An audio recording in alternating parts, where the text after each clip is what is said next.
Boa noite, pessoal, graça e paz seja com todos vocês, sejam muito bem-vindos à nossa live de hoje. Está começando e se você está chegando agora, já vai se preparando aí, porque hoje o assunto é top. Você que está chegando na live agora, eu preciso muito que você me ajude dando um feedback de como que está o nosso áudio. Peço que você me mande como é que está o áudio, se está ok, áudio e vídeo, para que nós possamos começar a nossa live. E quem já está entrando, vai mandando a paz do Senhor aí, ó. O diácono Michel já está aqui conosco. A paz do Senhor, a Bianca já está conosco, a pastora. Vai dormir, pastora, você tem que trabalhar amanhã para pagar as contas. Está aqui conosco, a irmã Pati já está conosco aqui. Kleber também, sejam bem-vindos, irmã Patrícia Santos. O áudio tá bom? O áudio tá bom, legal, então bacana. Mais uma pessoa aí dizendo se o áudio tá bom ou não tá, para que nós possamos começar a nossa live, por favor. Nós estamos muito felizes porque hoje o conteúdo é top. Já tivemos um culto abençoado aqui na Ágape Salerno. Foi violento, né? Violento. Foi boa. Como é que foi aí o culto na sua igreja? Foi bem? Como é que foi? Você está preparado para a live de hoje? Que hoje o negócio vai pegar. Ah lá, Patrícia Santos está dizendo que está ótimo o áudio. Oh, que coisa, hein? Surpreendente, hein? Que bom. Então é o seguinte, gente, nossa live de hoje, pós-culto, eu tenho aqui ao meu lado a grata satisfação, como convidado, ele que serve a Deus como diácono aqui na nossa igreja, na Ágape Salerno, ele que é advogado, ele é pós-graduando em Direito Penal e Processo Penal, e nas horas vagas, isso é 24 horas por dia, marido da Érica Maia e pai do Nicolas. Doutor Pablo, seja bem-vindo à nossa live. Aleluia. Obrigado, pastor. É uma honra estar aqui participando desse momento aí especial, agradável aí com toda essa turma aí. Já vi ali que o diácono Michel está entre nós, a Pati, Patrícia Santos, muito legal. E estamos aí para conversar, bater um papo legal aí sobre o julgamento de Jesus, sobre a influência do direito, influência na verdade da palavra de Deus, né, no direito, né, não é vice-versa, né, é a palavra de Deus que influencia o direito, todo o direito, as leis aí, a legislação ocidental até os dias de hoje, o impacto profundo aí do que Jesus fez e vem fazendo até hoje aí é perceptível e incomparável, sem dúvidas. Gente, ó, antes de mais nada, deixa eu fazer aqui um agradecimento a Sheikri, o cantinho da Sheikri, que nos mandou um lanche aqui, e olha, sensacional. Nós estamos aqui, ó, degustando aqui uma batatinha, mas já teve um lanche aqui top.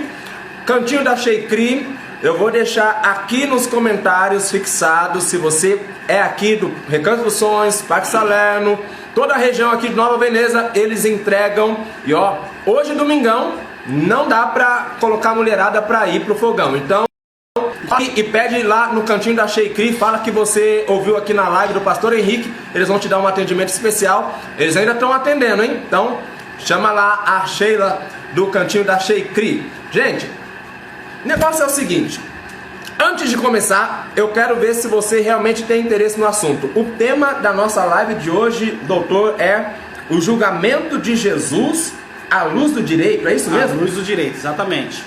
É possível analisar o julgamento de Jesus à luz da ciência da advocacia, a ciência do direito?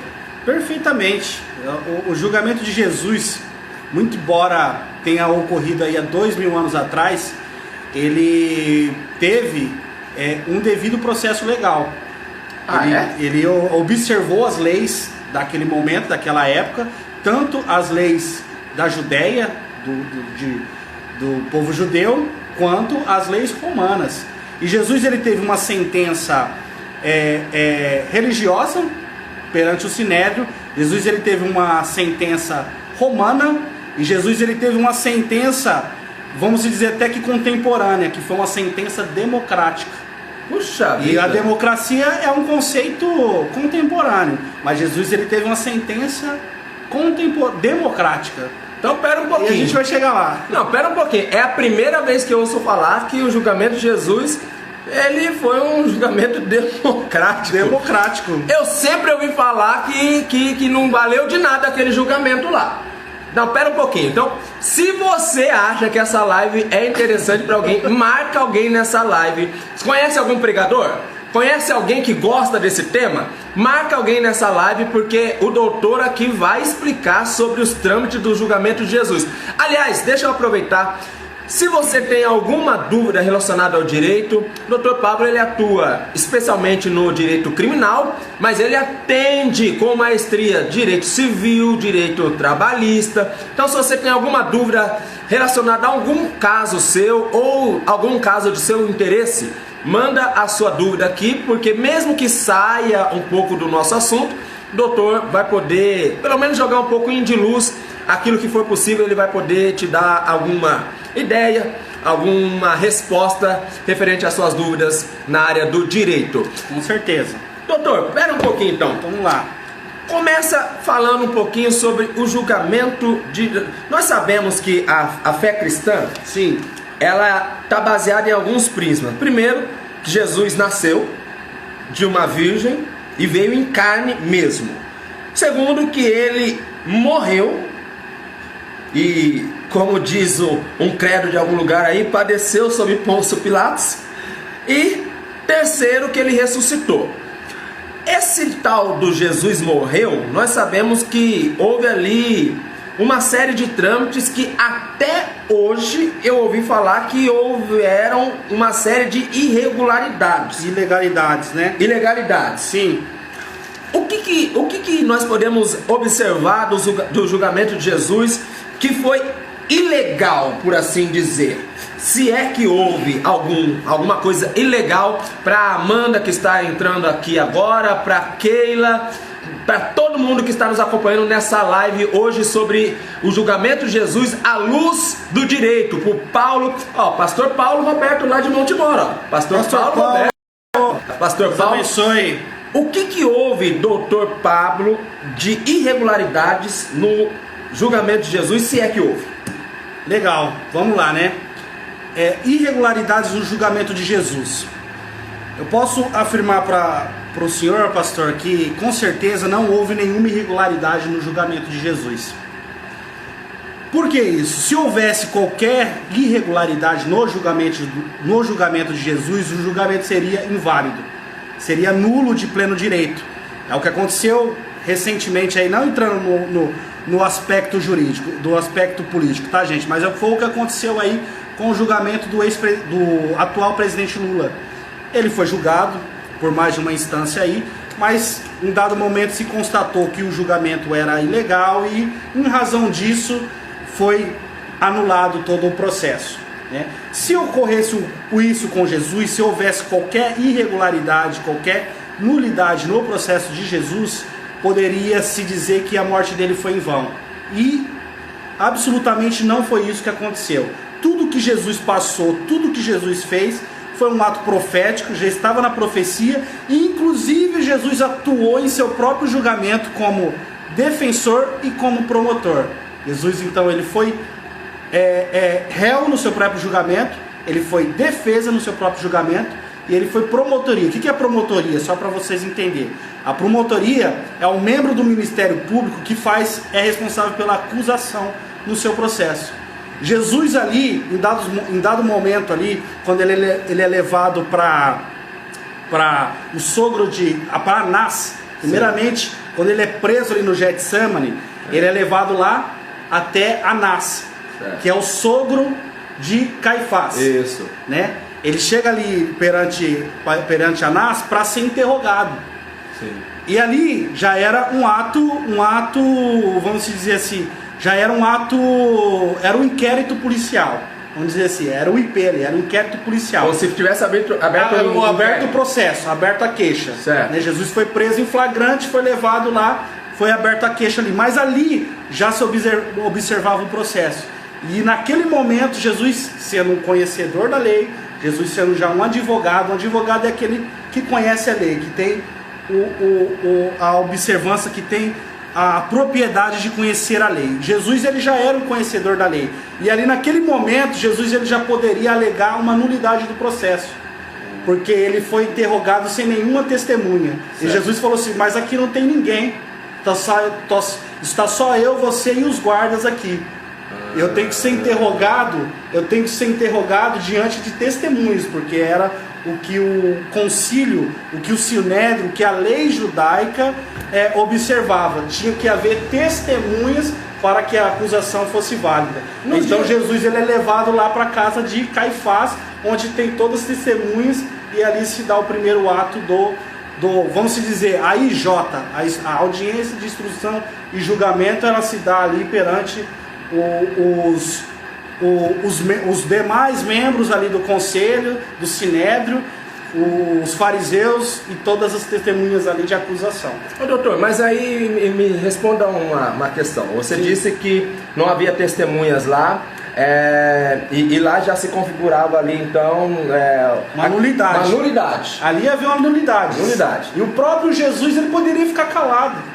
Ele falou assim: olha, não tem testemunha aqui. Então ele não era obrigado a se defender, necessariamente. Não era obrigado a se defender. Ele podia ter ficado quieto ali naquele momento e ter deixado correr. Quando ele chegasse lá na frente, se ele não observasse a nulidade, ou mesmo ele tivesse sido condenado sobre essa nulidade, o julgamento dele não valeria. Ô, doutor, hoje em dia... E não era interesse de Jesus que o julgamento dele fosse inválido. Ele mesmo, de alguma forma, contribuiu para que não houvesse nulidades nenhuma no julgamento dele, para que o ato fosse perfeito. A morte de Jesus, a entrega de Jesus por nós, ela é tão incrível que ela é perfeita, até mesmo no seu aspecto jurídico. Então eu estava conversando essa semana com um advogado, pastor, e ele estava dizendo isso mesmo. O doutor aqui é ele, tá? Ele é que é o doutor, advogado, graduando em processo penal, em processo, em direito penal e em processo penal, tá? Mas, doutor, pera um pouquinho, antes do senhor falar, eu queria entender um pouquinho mais esse aspecto da testemunha, que você falou uma palavra que eu sempre ouço dizer hoje em dia, que para um julgamento a testemunha é fundamental. Isso ainda vale? A testemunha hoje em dia, tal qual no dia de Jesus, era tão relevante assim? Depende. No direito existe uma frase que os advogados eles sempre usam, os alunos de direito sempre usam, que depende. Em alguns ramos do direito, a testemunha ela é muito importante. Como por exemplo no processo trabalhista, a testemunha ela é muito importante porque leva-se em consideração a vulnerabilidade do trabalhador, a dificuldade de se produzir prova e o desequilíbrio entre as relações. O patrão ele tem muito mais condição de ordenar, de ter ali uma situação de estar acima, né, do trabalhador. Então a testemunha no processo trabalhista ela é válida. Já no processo penal, a testemunha ela não é assim, não vamos dizer que ela não é válida, mas ela tem que ser ouvida com muito critério. Porque existe a possibilidade da testemunha dar um testemunho, como aconteceu no caso de Jesus. Várias testemunhas ali foram o que se chama hoje de perjúrio, que é falso testemunho. Falso testemunho. Que foi o que aconteceu ali com ele, né? Ali com ele. Teve vários momentos ali que trouxeram testemunhos ali falsos.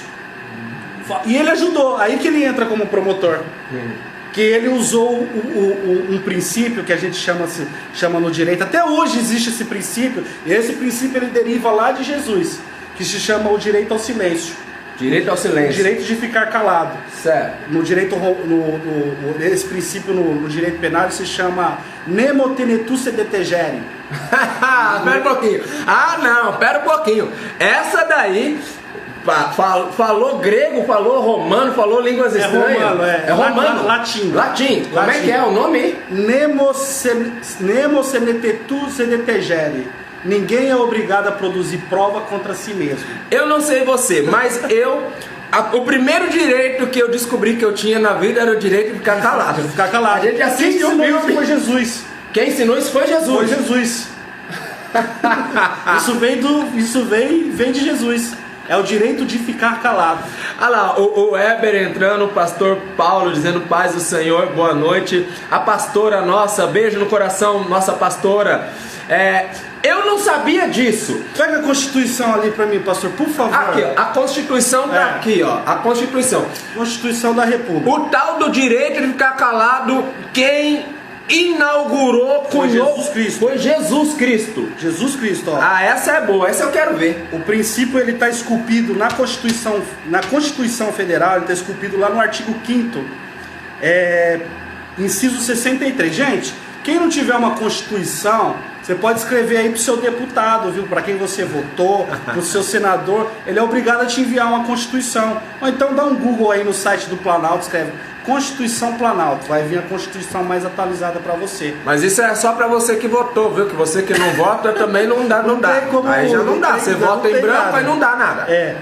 Ó, lá no artigo 5º, inciso 63, diz assim, ó, o preso será informado de seus direitos, entre os quais o de permanecer calado, sendo-lhe assegurado a assistência da família e de advogado. Então isso aqui é o direito, é aquele negócio lá, o direito de ficar calado, e decorre daí o direito de não produzir prova contra si mesmo. Não produzir prova contra si mesmo. Aquele lance lá do bafômetro, ele cai nisso aí. O cara fala assim, eu não preciso soprar o bafômetro no caso de uma lei seca, isso, um policial... Então o indivíduo não é obrigado. Não é obrigado a soprar o bafômetro, ele está sendo resguardado por esse artigo aqui. Esse artigo aqui é o Nemo Cemeteru Detegere, que é o direito de ficar calado. E quem inaugura isso aí é Jesus Cristo.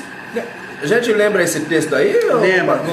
Vamos ver. Porque a vantagem de ter um doutor que é crente, que é diácono na igreja, é que ele vai mostrar na lei, vai mostrar na Bíblia. Eu não sabia. O doutor está acabando de dizer aqui que Jesus foi quem cunhou o direito de ficar calado.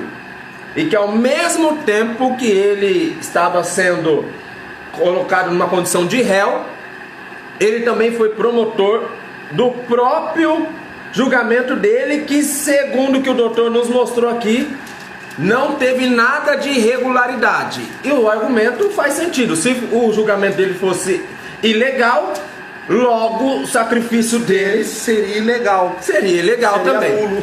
Essa é boa. Eu nunca tinha ouvido falar que o julgamento de Jesus tinha sido nos parâmetros da lei, cumpriu-se. Mas esse texto aí vai ser interessante nós vermos. Enquanto o doutor está achando aqui, eu quero agradecer quem mais está aqui. A Engenharia Estrutural, Deus abençoe. Nosso pastorzão, pastor Wellington, pastor Zaço. Você que tem alguma dúvida sobre direito civil, direito trabalhista, direito criminal, mesmo que esteja um pouquinho fora aqui do nosso assunto, não tem problema, você pode mandar suas dúvidas. E o doutor vai responder aqui à medida do que for possível. Nós estamos hoje analisando o julgamento de Jesus à luz do direito. É interessante isso, né? Porque... Em Mateus 26... Mateus 26... Não é Mateus 26... Pessoal do Cantinho da Sheikri, obrigado, viu, pela nossa... o lanche da Sheikri não tem igual. Não tem igual. Eles mandaram um lanche top. Eu vou deixar anexado aqui na nossa live e vou mandar aqui nos comentários. Deixa eu ver se mesmo. E você que é, da nossa região aqui, anota bem aqui, Cantinho da Sheikri. Pode entrar em contato com eles lá, porque o lanche é top, tem lanche artesanal, tem de tudo, sobremesa, e eles fazem entrega para toda a região de Nova Veneza. Esse aqui, é o texto de Mateus, gente, vocês podem abrir aí, Mateus 26, lá no verso 62. Jesus, ele usando lá a prerrogativa do direito de ficar em silêncio, né? O nemo tenetur se detegere hoje, né? No direito penal brasileiro hoje. Vou decorar Jesus essa palavra nunca. Inaugurando isso, né? E enquanto ele estava sendo interrogado ali pelos fariseus, né? Lá no 62 diz assim: E levantando-se o sumo sacerdote, disse-lhe: não respondes nada a esses que testificam contra ti, mesmo as testemunhas ali fazendo perjúrio, né? Apontando o dedo para Jesus e acusando falsamente, né? Ele permanecia calado. Mas Jesus, não sei se você entender, mas Jesus permanecia calado. Permanecia calado. Então o sumo sacerdote lhe disse: eu te conjuro, pelo Deus vivo, que nos diga se é tu o Cristo ou Filho de Deus. E aí ele entra aqui fazendo o papel do promotor. Oh, meu Deus! Meu Deus, cantora Lígia Camargo, saudade, cantora Lígia, vem cantar aqui na nossa igreja, serva de Deus abençoada. Meu Deus, então peraí, aí ele abandonou ou encerrou essa... a defesa e entra com porque os caras eram ruins, gente. Perante Jesus, os caras não estavam dando conta de acusá-lo, não estavam dando conta de fazer certinho ali o tribunal, fazer ali que o devido processo legal andasse para que não fosse nulo. Então Jesus, ele meio que tentava ali balizar, colocar eles no caminho, falou assim: ó, vocês têm que fazer o negócio certo, para não dar nulidade. Ah, meu Deus, não é possível. Jesus estava colaborando para que eles conseguissem cumprir o propósito diante da lei, que eles não estavam dando conta. Não estava dando conta. Agora, doutor, pera um pouquinho. Quando eles foram prendê-lo lá no Getsêmani e levaram até a casa do Anás, o Caifás, nós sabemos pela Bíblia que ali ainda estava num trâmite religioso, né? Trâmite religioso. Nós ainda vamos chegar lá nas autoridades políticas, mas nos dias de hoje, seria um enquadramento civil ou já criminal ali? Ali seria um enquadramento criminal. Criminal já? Criminal. Jesus, ele teve um mandato, já foi expedido ali para Jesus, um mandato de procurado, lá em João 11:47. Mandato de procurado? Um mandato de procurado já. Vamos abrir o texto de João lá, gente? Abre aí na sua Bíblia, crente. João, capítulo de número... o 11. 11. Esse aqui é violento, hein? Esse aqui é violento. Vamos ver aqui onde está o mandado de procurado para Jesus. Quando foi expedido aquele... Sabe aqueles filmes de Velho Oeste? Aquele cartazinho, procura-se. Vivo ou morto. Tem uns crentes aí da Ágape que eu tô também colocando na placa. Procura-se. Vivo ou morto. Quem achar, eu tô dando recompensa com os crentes da Ágape Salerno, viu? Lá no capítulo 11, gente, no 57, 11 verso 57. João, né? João. Bom. Ele diz assim, os principais sacerdotes, os fariseus, deram a ordem de que, se alguém soubesse onde ele estava, deveria denunciá-lo para que o prendessem. Meu Deus! Jesus foi procurado. Aí foi expedido o mandado de prisão. E era proposto, porque está cumprindo a regularidade do processo. Exatamente. Tudo legal. Gente, então assim, é aquela questão que o senhor sempre fala. É arroz com ovo. Vamos para o contexto. Dizer que o processo de Jesus foi ilegal, não obedeceu às legalidades, gente, é dizer que o processo foi nulo. Então o processo de Jesus, ele foi absolutamente legal e ainda com a sua colaboração. Porque se fosse deixar só pelos homens, ia ter um monte de ilegalidade realmente. Meu Deus. Mas Jesus, ele acaba ali fazendo um papel de promotor ali, acaba fazendo um papel até de acusação para que o processo, ele siga a sua regularidade.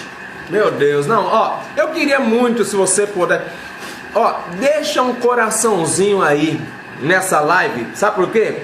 Porque ele se preocupou com os mínimos detalhes do seu julgamento. Ele se preocupou desde um pedido, uma expedição de procura-se. Eu nunca tinha lido esse texto, não. É João capítulo 11, verso de número 57.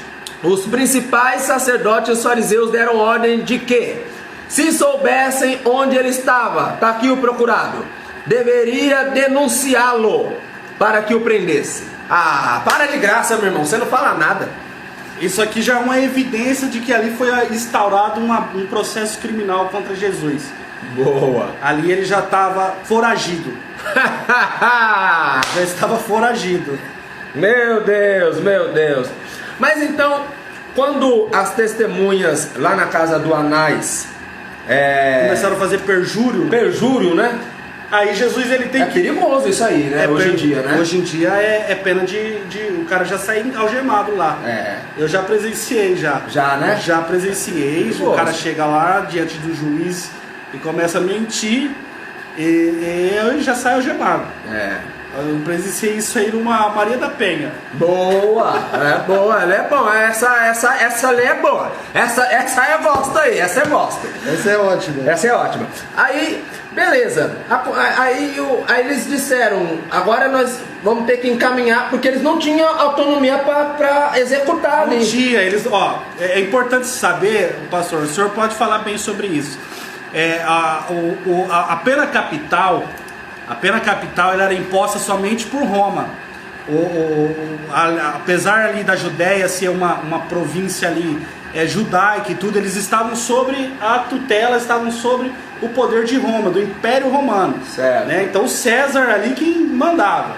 Então, para se matar, muito embora existisse a pena de morte, sim, na tradição judaica, na tradição não, na lei judaica, lá em Levítico, existe a pena de morte, inclusive por blasfêmia, que foi no qual Jesus foi acusado. A sua acusação derradeira foi por blasfêmia, sim, que levava a pena de morte. A acusação foi por blasfêmia, é isso que constava lá. É isso que constava. No entanto, essa pena ela só poderia ser imposta pelo Império Romano. Pelo Império Romano. Império Romano. Naquele momento ali, quem que era o patrono da Judéia, de Israel, era o Pôncio Pilatos. Ele era um governador, espécie de procurador. Para os dias de hoje, o governador. Ele era o governador ali de Roma. Certo. Né? Mas é de se ressaltar que que a Judéia vivia sobre as leis, sobre o mando do Império Romano, do governador romano, de César, entendeu? Então por isso que precisava se obedecer o devido processo legal. Eles não poderiam, por eles mesmos, executar Jesus Cristo. Embora eles quisessem, eles não poderiam fazer. Se eles quisessem, eles estavam também caindo numa outra nulidade. Nulidade, né? Nulidade, o propósito não seria concluído, mas eles também estariam debaixo de uma sentença romana, né? Uma sentença romana. Boa. Também. Então Jesus, ele quando ele sai ali da casa de Anás, eles o levam lá para a casa de Caifás. Aí lá na casa de Caifás, onde se monta o Sinédrio ali, onde se monta a IJ, o que a gente chama hoje é de audiência de instrução e julgamento, está prevista lá no artigo 443 do Código de Processo Penal, nos dias de hoje. Na época de Jesus foi essa ocasião aí em que ele foi levado lá para interrogatório. Aí diz, mas Jesus foi levado lá sem advogado. Gente, naquele momento ali, naquele período, o advogado, a figura do advogado era daquela pessoa que era conhecedor da lei. E existe alguém mais conhecedor que a lei do que Jesus? Boa. Advogado do latim, no latim significa advocatio. Ad de junto, vocatio de vocação ou chamado. Certo. O junto que foi chamado, né? Aquele que é chamado para defender, aquele que é chamado para salvar. Então a própria etimologia da palavra é o que foi chamado a Cristo a fazer. Jesus Cristo em sua própria natureza, ele tem a natureza de advocatio. É uma vocação, é um chamado para estar junto, para salvar, para a salvação. A própria natureza de Jesus é a natureza de advogar pela salvação, em razão em favor, né, dos seus filhos, né? No caso nós. Mas isso é legal, porque olha, na nossa cultura hoje, falando na cultura popular brasileira, irmã Silvana que está entrando, irmã Patrícia, tanta gente aí nos abençoando com a live, obrigado pela sua audiência, Deus abençoe você. Hoje a figura do advogado, ela é meio assim, meio deturbada, meio cinzenta, vamos assim dizer. De uma forma geral, as pessoas têm uma ideia muito negativa da figura do advogado, quando não deveria ser, porque o melhor advogado que existiu, ou que vestiu a roupagem de advogado, é Cristo, né? Claro, sem dúvida. Hoje em dia se confunde muito, né? a figura do advogado com o criminoso. Primeiramente, o advogado, principalmente o criminalista, ele não tem compromisso com o crime. Sim. Não tem compromisso nenhum com o crime. O advogado ele tem compromisso com a lei, em fazer cumprir a lei. Já vi Cristo aí já. O advogado na Constituição, hoje, lá no artigo 126, ele é imprescindível para o cumprimento e para a administração da justiça, para se fazer acontecer a justiça. Então, ele está ali para se fazer cumprir a lei. Ele não tem nenhum compromisso com crime, não tem compromisso com coisa errada, não tem compromisso... Não é dentro do mundo cristão, né, dos crentes, não se fala isso. Não, Jesus não tem compromisso com o pecado, mas ele tem compromisso com o pecador. Ele aceita o pecador, mas ele não aceita o pecado. Então, mais ou menos assim a gente pode se colocar o advogado. O advogado ele não tem compromisso com o crime. O cara foi lá, furtou, não sei o quê, não tem compromisso com aquele crime. Nós temos compromisso com o réu, com o direito do réu, fazer-se valer o direito do réu, para que ele não seja condenado de forma exacerbada, tampouco que ele deixe de cumprir a pena dele dentro dos limites legais, entendeu? Olha, doutor, eu vou confessar que eu estou sendo muito edificado, eu estou aprendendo muito, porque sempre que falava Jesus como advogado, eu não sei o pessoal que está nos acompanhando, mas eu sempre tive a ideia Jesus como advogado quando ele está advogando por nós. Agora, nós estamos vendo aí nos ele trâmites... advogando por ele. Ele advogando por ele. Ele advogando por ele. Ele é a lei, ele é o réu e ele é o promotor e o advogado. E o juiz. Não, agora você vai ter que explicar esse negócio. E o juiz. E o cara que cumpre a pena ainda. Que cumpre a pena. Paga a pena. Pagou literalmente a pena. Integralmente. Não teve aquela de quando dá uma reduzida na pena? Não. Ele cumpriu ela inteirinha mesmo, né? Cumpriu ela inteira. Você que está aqui nessa live, você já parou para pensar que Jesus ele era o promotor, a lei, o réu, o advogado, cumpridor da pena?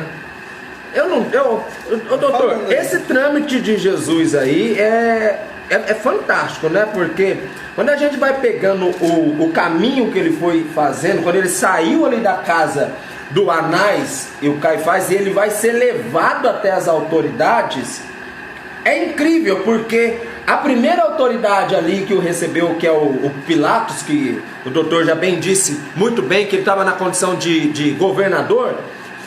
O Pilatos ele quis absolver o Cristo. Sim. E aí nós entramos aí em outro ato que seria, se ele tivesse o absolvido, seria outro ato de nulidade. De nulidade de novo. Ele é levado até Pilatos ali. E se ele fosse absolvido, não teria sido condenado, não teria havido salvação e o propósito não seria cumprido. Aí nós íamos estar fazendo sei lá o que da vida, meu colega. Tá me entendendo? Eu não sei o que você ia estar fazendo. Fala pra mim, o que você ia estar fazendo da vida? Ele é levado ali no capítulo 23, Jesus ele é levado até Pilatos lá para que fosse executada a sentença, porque eles já tinham decidido lá no tribunal religioso, a sentença religiosa lá de Jesus. Que nós já vimos que foi todo no trâmite legalzinho, bacaninha. Jesus ele teve que entrar dizendo ali, eu sou o filho do homem. Jesus ele teve que entrar, ele fez o papel da promotoria. Ele teve que chegar e falar, eu sou o filho do homem. Porque então ele estava calado e eles não estavam conseguindo. Se ele continuasse calado, não ia sair nada. Não ia sair nada. Jesus ele teve que chegar e falar, eu sou o filho do homem, para que dissessem blasfêmia. E aí a acusação formal de Jesus diante do Sinédrio ali foi a acusação de blasfêmia. E aí ele é levado até Pilatos, o imperador romano, governador romano, que estava ali a mando de César, era um procurador de César. Ele é levado até Pilatos, e ali Pilatos o interroga. Também existe uma audiência ali que Pilatos interroga. E nesse interrogatório ali com Pilatos também não consegue encontrar nenhum crime ali com ele. Procurou, não achou. Falou assim, leva ele lá para Herodes da Galileia.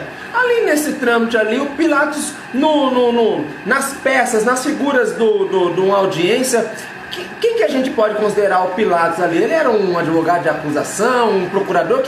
Qual que é o papel que se exerce hoje, que o Pilatos exerceu ali? Ou não existe? Ele estava procurando alguma coisa para poder... Vamos se dizer que ali seria um juízo de admissibilidade. É um juiz saneador. Existe hoje no processo penal... esse papel é feito pelo juiz em todo o processo, mas o primeiro juízo ali, se existe, se falando hoje, no processo penal hoje, seria o juiz saneador. O que o juiz saneador ele faz? Ele observa se não há nenhuma irregularidade na acusação, nenhuma irregularidade, não no crime, mas eu estou dizendo assim, no processo, não tem nenhuma falha. Por exemplo, o acusado ele foi citado, a prova é legal, no caso lá do presidente Lula, a prova era ilegal, chegou lá na frente, tira essa prova. Tirou a prova, acabou o processo. Acabou o processo. É a mesma coisa hoje, existe o juiz de admissibilidade. É o juiz saneador, então ele olha ali para ver se o processo está todo regular, se não tem nenhuma nulidade no processo, se não tem nenhuma nulidade de citação, se o réu foi devidamente citado, se o réu teve o direito dele lá na delegacia, aquele direito de permanecer calado, se ele pôde ligar para um advogado, se ele tem defesa, se foi nomeado um advogado. Se ele não tiver defesa, o processo é nulo. Também é nulo. Também é nulo, hoje é nulo. Se o réu ele for acusado sem defesa, é nulo. Certo. Tem que ser nomeado um advogado. Aí como é que faz? Não tem advogado na hora. O advogado está passando lá no fórum. Vem cá, doutor, a DOC, assina aqui. A quê? A DOC se chama. DOC? A DOC. A DOC? A DOC, de momento. De momento, É né? momento. É latim para dizer momento. É latim. Tipo, agora imediatamente, doutor. A DOC é junto do momento, junto agora. E aí tem que ir. Tem que ir. Tá passeando lá pelo fórum lá, fala, doutor, vem cá, assina aqui. Aí o advogado vai lá, assina, então não tem... e aí o ato ele continua. Aí segue, não tem julgamento sem um advogado ali para não existe julgamento sem advogado. Então, aí o Pilatos faz esse papel esse papel do juiz saneador. Ele chega, chama Jesus e ele fala, saneando aqui, não tô vendo nenhuma acusação. Não tem nada que pese aí pra gente levar esse cara pra morte, não. Porque a acusação de blasfêmia pros judeus, que era religioso, pra Roma aquilo não era caso de pena de execução, né? Não era pena de execução. Aquela blasfêmia para eles ali. O que era pena de execução para os romanos era o crime de lesa majestade, o crime de subversão. O que seria isso, doutor? O crime de lesa majestade é o crime onde o agente ali ele se coloca como rei. Ele se autoproclama rei. Tanto que Jesus ele é crucificado e se coloca lá em cima dele, lá na placa dele. A acusação formal de Jesus, muito embora no Sinédrio fosse de blasfêmia, mas a acusação perante o Império Romano e a acusação que vale é o crime de lesa majestade, ou crime de subversão. Tanto que colocam lá na placa em cima dele, Jesus, o rei dos judeus. Porque a acusação romana nele foi que ele se autoproclamou rei. Cara, que legal, olha, isso aí eu também não sabia, não. É verdade. Ele foi acusado lá, ele foi levado para Pilatos sob acusação de blasfêmia. De blasfêmia, essa aí não valia nada. Essa daí morreu no meio do caminho lá os romanos não tinham isso. Solta o homem. Aí, como tem que levar à frente, porque tem um propósito espiritual, nós estamos analisando sobre efeitos sobre o direito, mas sabemos o propósito espiritual. A acusação formal era de que ele estava se autoproclamando a rei. Por isso que estava lá escrito, inclusive, em hebraico, grego e aramaico. Os três idiomas, hein? Jesus, rei dos judeus. Rei dos judeus. Exatamente. Por que esse homem foi crucificado? Aqui, ele se pôs como rei dos judeus. Essa é a acusação formal perante o Império Romano. Boa. Então Jesus ele é levado ali e aí Pilatos fala, não, leva ele lá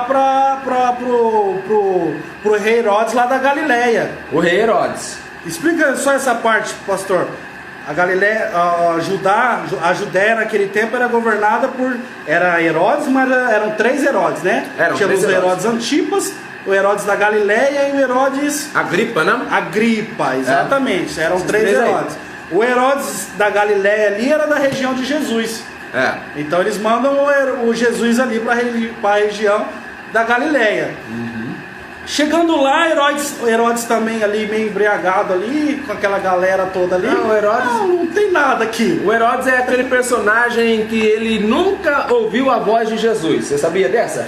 É. Ele nunca ouviu. Você já ouviu a voz de Jesus? Você é melhor que Herodes. O Herodes E conviveu no mesmo período. conviveu no mesmo período, mas nunca ouviu a voz de Jesus. Ah, você é o que faz milagre. Faz um milagre aí pra mim. Jesus usou o direito de ficar calado. O direito ao silêncio. O mesmo que leitura se determine. Boa, boa. Jesus era ótimo. Gente, porque se Jesus abrisse a boca para falar ali perante Herodes, poderia ser que a acusação não teria seguido o trâmite Não teria normal. seguido. Então Jesus ele foi um promotor dos mais excelentes, gente. Ele foi assim excelente em tudo que ele fez. E Herodes Maestro. é legal agora, porque o Herodes, talvez, supondo que Jesus falasse alguma coisa que o irritasse, ele não poderia condenar a morte e crucificação, mas poderia condenar apedrejamento. Apedrejamento. Porque aí se enquadrava na execução do efeito religioso. Exatamente. Mas aí não ia cumprir o propósito. Que ele não nasceu para morrer apedrejado. Exatamente. Foi mesmo. Essa aí eu não tinha pegado, Porque o apedrejamento lá de Levítico, lá da lei, é por pedra. A morte lá por blasfêmia é por pedra. Execução de morte por pedra. E ele tinha que ser amaldiçoado na haste. Exatamente, lá no madeiro. Lá no Pra madeiro. cumprir o que prometeu desde Moisés, quando viu lá a serpente no madeiro. Exatamente. Porque eles executavam o sobre efeito religioso, né? Jesus salvou a mulher lá de João 8, que ia morrer apedrejada. Isso. Ó, gente, aí muito, muito legal essa parte aí. A gente vai aí. Jesus... Tá valendo a pena essa live, meu colega? Ou não tá? Se tá, muito legal. Curte, menciona alguém aí. Nós estamos aqui. Hoje é refinada a conversa. Dr. Pablo Jacobina, que é advogado, graduando em Direito Civil, aliás, Direito Penal e Processo Penal, e que eu tenho a alegria de poder dizer que é diácono e serve a Deus aqui ao meu lado. E ele está falando, lá o diácono Michel falando, conheceu, viveu no mesmo tempo, mas não ouviu. Exatamente, o Herodes, o bobão lá, queria que Jesus fizesse um teatrinho, mas não tinha jeito não. Tanta gente escrevendo aqui, meu Deus, que não vai dar para rolar todo mundo não. Se alguém tiver alguma dúvida relacionada a alguma causa civil, criminal, trabalhista, deixa aí a sua pergunta, o doutor vai responder. Não tem problema, a gente dá uma pausa no assunto e ele vai... Doutor, e aí? O que temos aí? O assunto tá bom, hein? Tá bom. A gente tá seguindo aqui, gente, a linha processual do processo de Jesus. Processo de Jesus. Se Jesus ele tivesse um número de processos, a gente estaria entrando lá na vara. Vamos lá, tá aqui no processo de Jesus. Hoje é digital, né? Vamos lá. Alguns anos atrás era aqueles calhamaço, aquilo era uma beleza pra achar, hein? Beleza. No tempo que eu comecei a fazer estágio, pastor, o meu trabalho era digitalizar aqueles processos. Ai, que trabalhinho gostoso, hein? Então eu pegava 3, 4 volumes daquele processo lá, daqueles processos, ia colocando no scanner digital. Mas me ensinou muito. Né? Eu aprendi muito porque eu aprendi o caminho do processo, ficou tudo na cabeça. Eu ia olhando e como eu tinha que digitalizar folha por folha, aquelas folhas ali, elas não podem perder a ordem. Se você perder a ordem ali, você destrói o processo. Mas chega na mão lá do meritíssimo lá. O juiz chega lá, a resposta à acusação, e era para estar nas alegações finais. Você acaba com o processo. Nossa, é mesmo. Então você tem que digitalizar certinho. Eu tinha que ter muita atenção, eu tinha que marcar numa folha no caderno. Folha 1, tal, digitalização, ok. Folha 2, eu ia marcando. E aquilo me ensinou a marcha processual. Então, desde a citação, denúncia, resposta à acusação, depois especificação de provas, depois alegações finais, recurso. agravo instrumento, e aí vai. Toda a rota processual. A rota processual. Jesus, ele teve toda essa rota processual e ele conduzindo.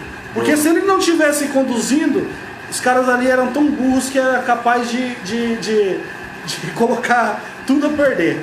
Jesus, ele teve que conduzir ali ainda com mãos de maestro, com perfeita excelência, como ele fez até o final. Ó,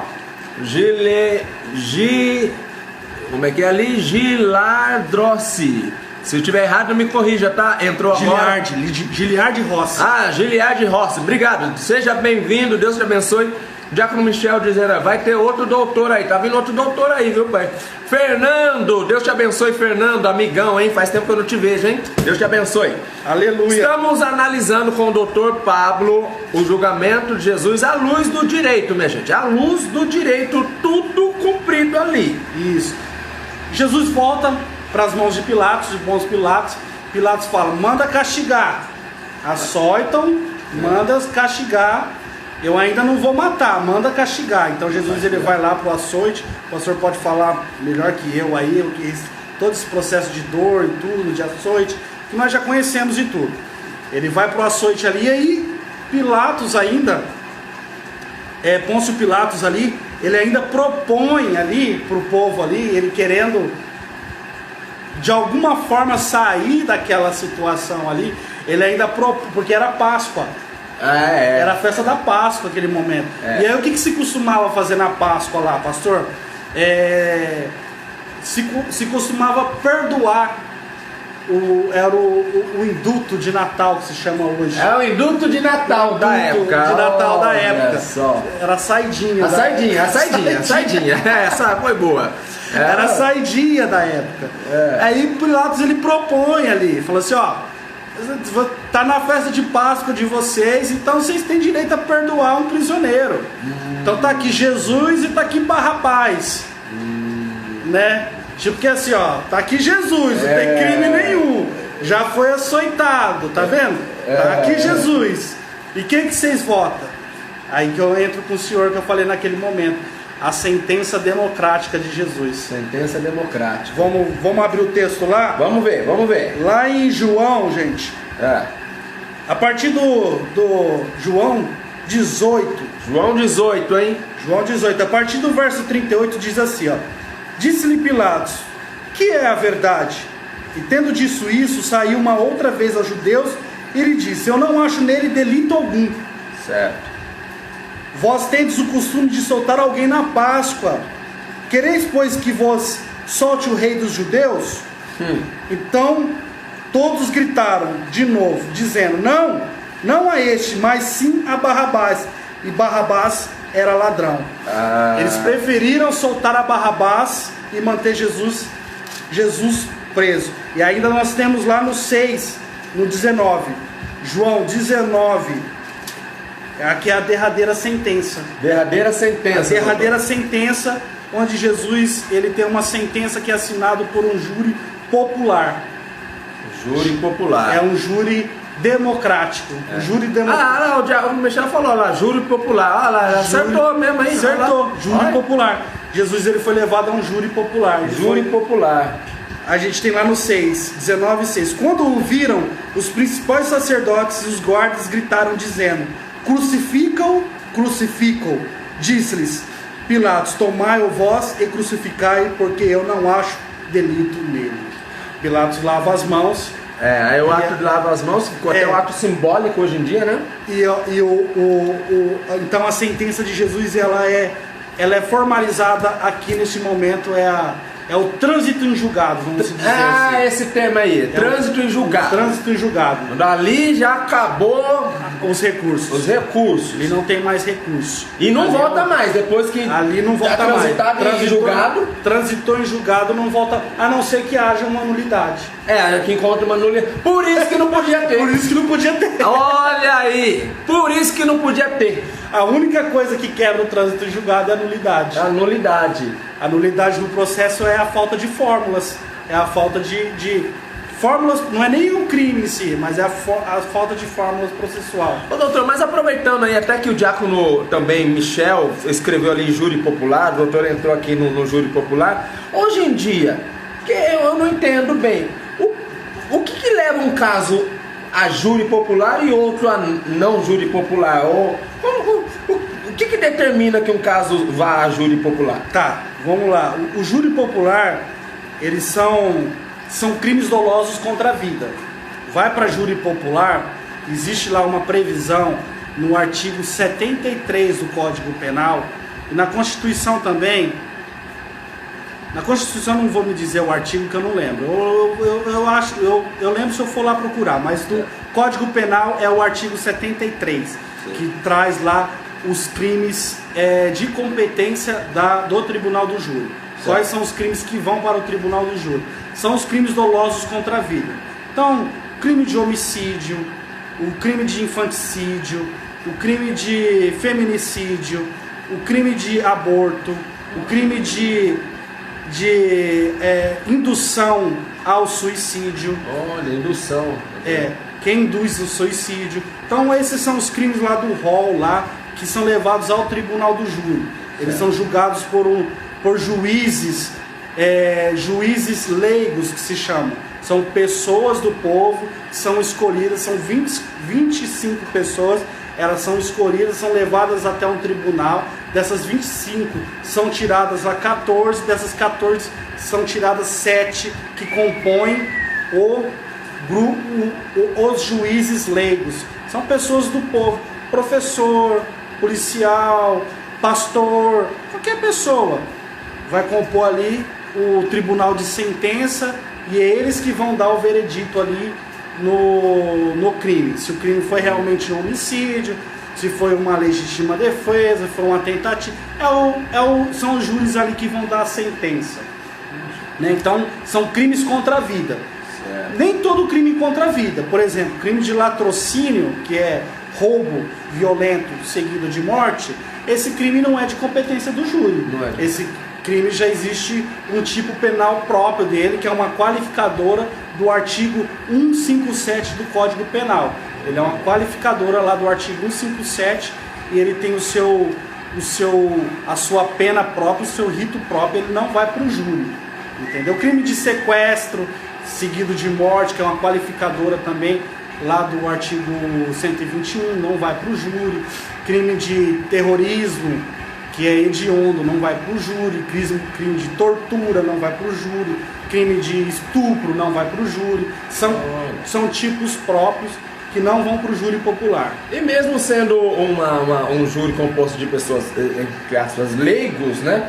Uma vez também transitado em julgado, acabou. Acabou. Transitou em julgado, a não ser que haja uma nulidade. Que haja anulidade. Que haja anulidade. Que coisa. O caso da Boate Kiss foi isso.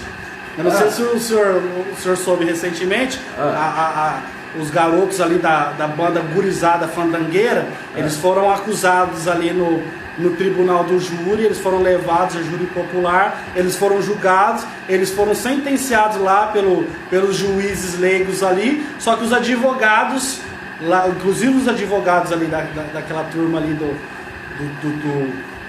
do tribunal do júri, os réus lá da Boate Kiss, alguns daqueles advogados ali que ajudaram ali na defesa, compuseram a defesa dos réus ali, alguns deles ali foram meus professores no curso. Ah, é? No curso preparatório para a OAB. Então, muito legal. Nidal Amadi, alguns ali foram meus professores excelentes. Legal. E eles conseguiram lá anular a sentença ali do tribunal do júri em razão de uma nulidade que teve no processo. Eles pegaram uma nulidadezinha, um negócio ali bobo, que às vezes acha que é bobo e deixa passar, e aquilo ali no final ali, sem aquela fórmula ali que é essencial, o processo ele não pode seguir. Poxa vida, então foi importante nós entendermos até aqui que o Michel fez uma pergunta lá. lá. Um crime de um serial killer vai para júri popular? Boa pergunta, hein? Boa pergunta, doutor. Um crime de serial killer. Sim, o crime do serial killer. Se for um crime que está dentro desse rol aí do artigo 73 do Código Penal. Se for um crime doloso contra a vida, se for um crime de infanticídio, se for um crime de feminicídio, vai para o tribunal do júri normalmente lá. E não é todos os crimes, né? O direito penal ele julga crime por crime. Então não vai pegar o crime lá, por exemplo, o serial killer, ele praticou 15 homicídios aí em série, né? Ele vai ser julgado, vai ter um júri popular para cada homicídio que ele cometeu. Para cada homicídio, cada vida, a vida é o bem jurídico mais valioso do direito. Que aí a gente vê que tirou da Bíblia, né? Da Bíblia. É o bem jurídico mais valioso. Não existe bem jurídico mais valioso do que a vida. A vida, ela está em primeiro lugar lá. Inclusive está no artigo 5º lá. Ó. Por isso que entre você roubar uma bicicleta e torturar uma pessoa, vamos dizer, a lei ela é mais pesada para o crime contra a vida, né? Do que contra bens, posses. Exatamente. A vida é o bem mais precioso. Por isso que às vezes injúria tem crimes tão pesados, racismo, porque é a vida também colocada exposta, né? É a vida que está sendo colocada exposta, exatamente. Olha, então entre a vida e uma propriedade, a vida é que... Aí o que dizem, né? Mas se a pessoa invadir minha propriedade, eu tenho direito de matar ela? Não! Absolutamente não. Você que está querendo matar alguém porque pulou no quintal, roubou um pé de laranja. Não, porque a sua propriedade não vale mais que a vida de ninguém. Não é porque a pessoa pulou dentro da sua casa que você tem o direito de matar ela. Absolutamente não. Mas se pregou muito isso num período aí. Se pregava. Põe o pezinho aqui dentro que eu desço a garrucha. Tá errado, gente. Não pode. Pode não, né? Não pode. Doutor, então vamos lá. Pra gente chegar na reta final já feliz. Porque olha, que live. Eu nunca tive a oportunidade de analisar os trâmites do julgamento de Jesus à luz da Bíblia, mas sobre o efeito do direito. Desde o João 11 lá, onde ele foi dado como procurado. Ali se abriu o processo. Vai sair uma pregação daí, cara, porque eu nunca tinha olhado ali. Abriu o processo ali, em João 11. E aí, até o momento até o consumado, né? Que é o pagamento da pena, né? É o pagamento da pena. Então vamos ver esse daí. Vamos ver o 19:30, só para fechar? Vamos ver.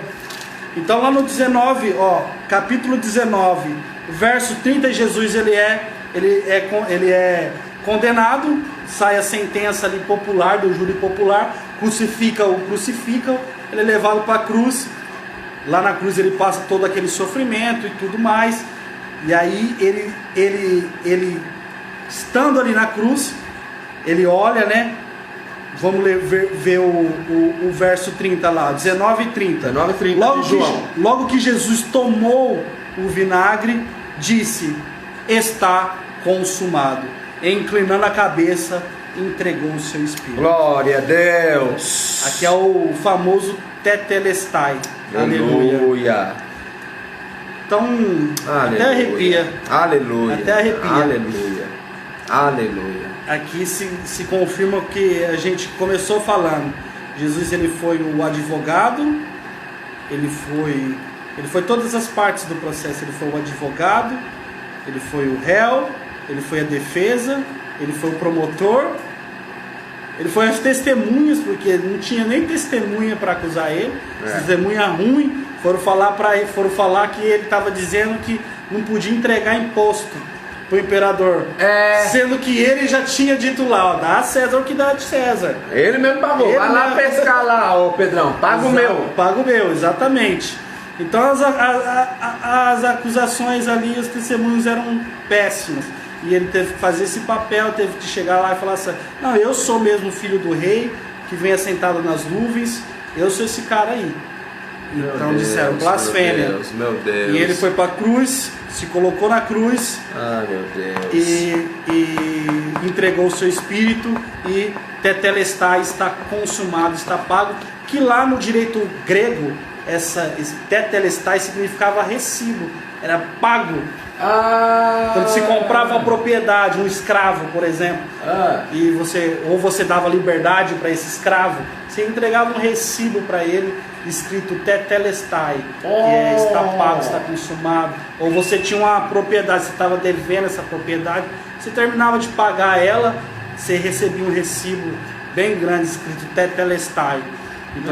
Então Jesus, ele ali num ato simbólico também, ele afirma ali, né? Tetelestai, está pago, está consumado.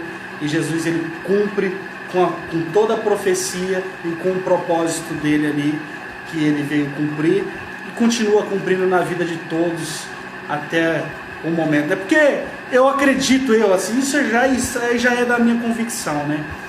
Que Jesus, ele não foi na cruz para morrer, que Jesus, ele foi na cruz para ressuscitar. Boa! Anota essa. Você nunca ouviu isso daí? Como é que é o negócio? Jesus, ele não foi na cruz para morrer. Jesus, ele foi na cruz para ressuscitar. Então o processo ele não termina na morte, ele termina na ressurreição. O ponto final é o Cristo ressurreto. É o Cristo que está aqui hoje conosco nessa live, que se faz presente. Sim. Entendeu? Através do teu Espírito Santo que foi derramado sobre todos, para todo sempre. Deus. E eu creio muito nisso. O processo de Jesus, ele se estende até hoje, e nós somos partícipes desse processo, somos coautores. Ele nos convida a ser coautores e ser parte dessa relação processual. E estamos hoje aí no cumprimento desse propósito de salvação, que é lindo e maravilhoso. Sabe o que eu acho de tanta coisa tremenda que foi dita aqui, doutor? Mas quando o doutor falou, por exemplo, das testemunhas, e que a testemunha não podia cometer perjúrio, né? Como é que perjúrio. E isso anula o processo. Eu fiquei pensando, Jesus olhando para mim e para você, dizendo: servi-eis minhas testemunhas. E tem que dar verdadeiro testemunho, porque o processo está em andamento. Cristo vai voltar, meu amigo. O processo não acabou. Aleluia. Tremendo. Tantas pessoas que estão aqui na nossa live. O Diácono Michel, oh glória a Deus, Diácono Michel aqui participando, irmã Elaine, tanta gente aqui, não dá nem, já baixou muito comentário. Então é o seguinte, gente, se você achou que valeu a pena, eu vou deixar aqui no comentário, aqui agora, o Instagram do doutor Pablo Jacobina. Isso aí. Olha lá, já está aqui no comentário fixado. Se você precisa ou conhece alguém que precisa de um advogado com Cristo no coração e com a lei na tábua da mente e na ponta da caneta, tá aqui o homem, Amém. Diácono da nossa igreja e advogado, de novo, hein?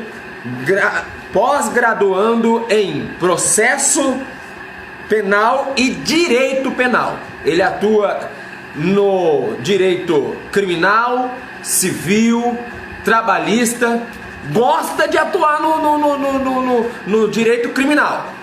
Esse é o homem que representa hoje. Hoje, se Jesus fosse vestir um paletó e gravata, ele ia estar usando um igual ao seu. Criminalista, tá? Então, Jesus não ia defender propriedade. Eu não vejo Jesus defendendo o apartamento, a casa, o cheque.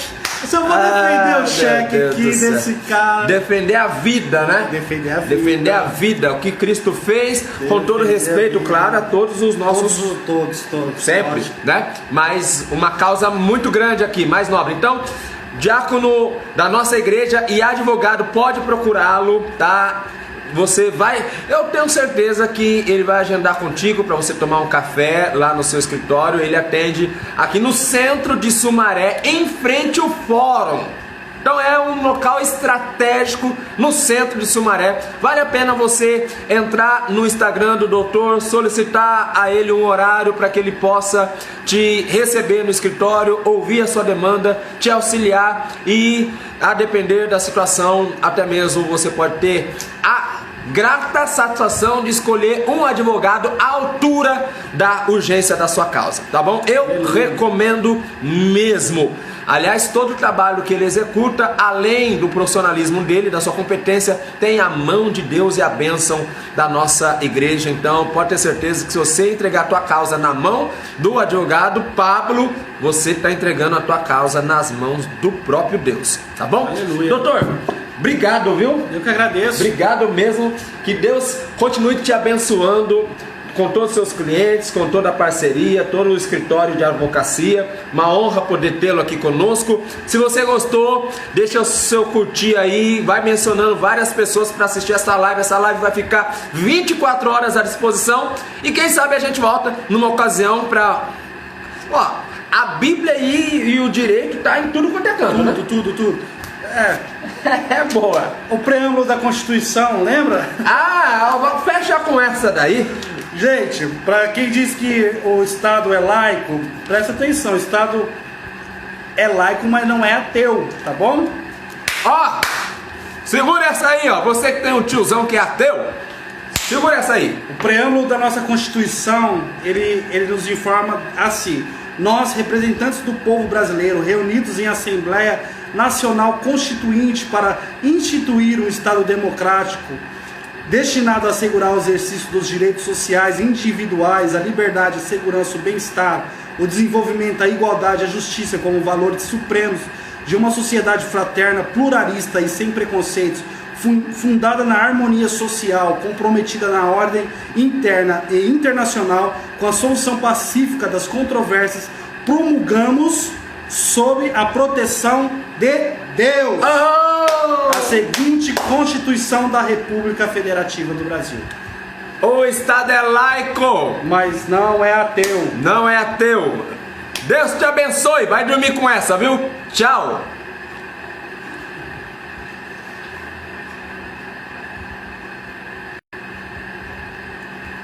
Aqui, ó. Fechou. Muita gente assistindo.